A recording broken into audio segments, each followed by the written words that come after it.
of April, the eclipse, but they've tried it before. I think in July 22, I saw that we were all very concerned about this. Every time she goes to talk about the eclipse, she gets frozen. So there's clearly something that somebody doesn't want her talking about. There does seem to be something going on. Anymore. I'm not going to say the word anymore. She's back again. Yeah. Because when they were looking AI, at the thing in the sky, with the sun happening.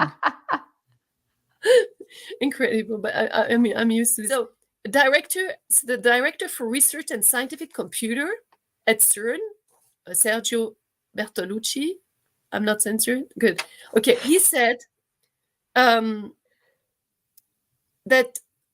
the Titanic machine may possibly create or discover previously unimagined scientific phenomena or unknowns, for instance, an extra dimension. And he says, out of this, and it's really quoted, out of this portal, yeah, might come something, or we might send something through it. Can you imagine? He said that. Well, let's talk about that. Okay, so first, it seems to me that if we are going to travel throughout this universe, then a portal, a wormhole is the only way to do it, other than, cryogenically freezing some of us for however long to get places. But looking to... Well, I have another hypothesis. Sure, yeah.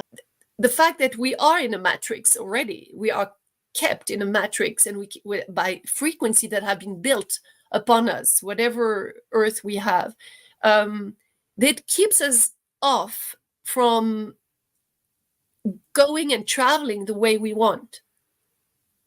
And it is done on purpose.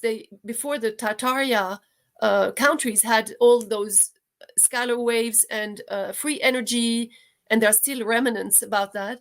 But if we think about that logic, that they have put us under, and they know we are raising up and we are finding out a lot, so they put us even more down, and we cannot connect. And when we are born, when we decide and accept to be born, I would say, we forget where we are from.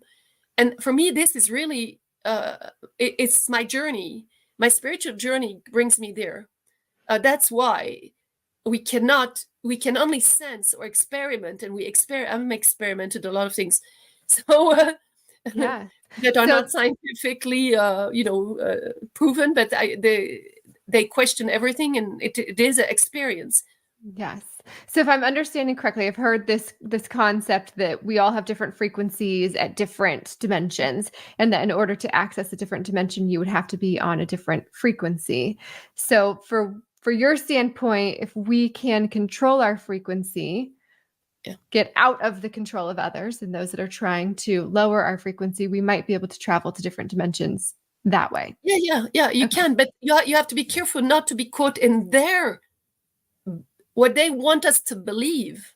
And that's why religions, the way that they're imposing, now they're going to try to create another science religion, they are keeping us in the grid. So I'm really into even the hypothesis, that the dharma, the karma, of the Buddhist, that you reincarnate is because you cannot get out of their matrix.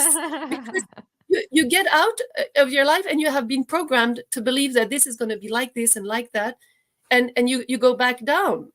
And how to get out of the matrix is my big question now. And one of them is frequency, but it's also to recognize authenticity and what is real and what is not real. And that's exactly the exercise we're going through now.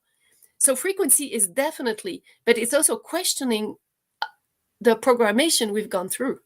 And if you have made this website, it's because you are deprogramming the beliefs. So I like that. We're trying. That's a great point about the matrix.